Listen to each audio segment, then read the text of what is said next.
देश में कोरोना का कहर लगातार बढ़ता जा रहा है, तो वहीं कोरोना के बढ़ते संक्रमण पर केंद्र और राज्य सरकार के द्वारा कोरोना संक्रमण पर लापरवाही का आरोप लगाकर कांग्रेस भाजपा पर निशाना साध रही है।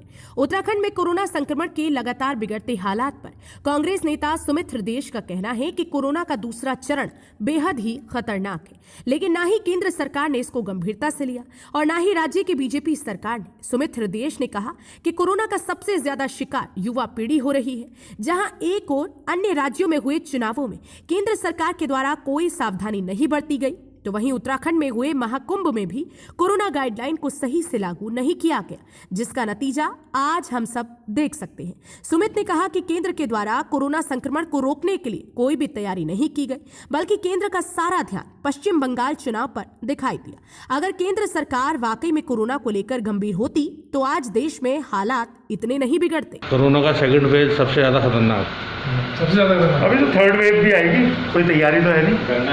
एक साल करा क्या इन्होंने? 25 महीने आ रहे गंगाराम में ऑक्सीजन जो अभी हाँ, तो ये क्या हो रहा है? हिंदुस्तान मेरे ख्याल से विश्व में टॉप 5 ऑक्सीजन के निर्माताओं में से एक है। हमने आयात कर दिया ऑक्सीजन, हमने आयात कर दी दवाएं, और हमारे देशवासी मर रहे हैं। तो गाइडलाइन जो दे रहे हैं लोग, ये लग तो लॉकडाउन चल रहा है लेकिन लॉकडाउन लगाएंगे नहीं।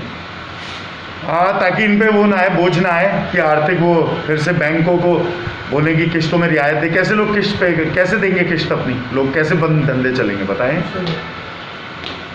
है ना? खिलाने को तैयार है नहीं सरकार, खिलाने को तैयार है नहीं इस बार। देखिए, सबसे पहले तो जिस प्रकार से ये दूसरी वेव कोरोना की आई है, जो वायरस ने परिवर्तन लिया है, म्यूटेशन लिया है, और जिस प्रकार से ये वायरस इस बारी नौजवानों को, बच्चों को पे असर कर रहा है, तो एक कोई अर्ली वार्निंग सिस्टम या अर्ली वार्निंग सरकार द्वारा कतई नहीं दी गई। सरकार केवल चुनाव लड़ने और लड़ाने में व्यस्त रही। आप बंगाल में रैलियाँ, बड़ी बड़ी रैलियाँ देख के प्रधानमंत्री जी वाहवाही कर रहे थे कि इतनी बड़ी रैली उन्होंने जीवन में नहीं देखी, और जिस दिन वो ये बात कह रहे थे उसी दिन भारत में 2 लाख से ज़्यादा केस प्रतिदिन आने लग गए थे। अब 3 लाख पार हो चुके हैं और स्थिति बहुत ही डरावनी हो चुकी है। अस्पतालों में ऑक्सीजन की कमी हो रही है। रेमडेसिविर जो एक जो लाइफ सेविंग एक ड्रग है, जो जान बचा सकता है, वो ड्रग की बहुत शॉर्टेज है। काला बाजारी चरम पर है।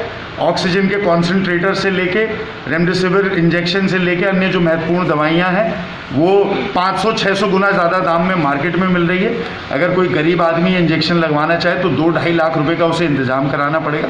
आप खुद बताइए कहाँ से लाएंगे लोग 2-2.5 लाख रुपए इलाज के लिए? और दूसरी तरफ, एक तरफ तो ये, दूसरी तरफ स्थिति ऐसी कर दी है कि जो व्यापार या बाजार है वो वैसी अर्थव्यवस्था इनके आने से डूब चुकी थी। आज जिस प्रकार से प्रदेश में 7 बजे से 2 बजे तक का जो दिया है इन्होंने, एक तरीके का लॉकडाउन ही लगा दिया है। पूरा संपूर्ण लॉकडाउन इसलिए नहीं लगा रहे हैं क्योंकि पिछली बार ही कहा था कि एक 20,000 करोड़ का पैकेज मिला है। मैं पूछना चाहता हूँ, कहाँ गया 20,000 करोड़ का पैकेज? कहाँ है पीएम केयर्स फंड? कहाँ है हमारे वेंटिलेटर? कहाँ है हमारे आईसीयू बेड? कहाँ है हमारी लाइफ सेविंग ड्रग्स? कहाँ है हमारे ऑक्सीजन? तो ये बहुत सारे प्रश्न हैं जो मैं ही नहीं, कांग्रेस ही नहीं, पूरी देश की जनता पूछ रही है। और चाहे प्रधानमंत्री जी हों या माननीय मुख्यमंत्री जी हों, उन्हें काफ़ी ठोस निर्णय लेने पड़ेंगे।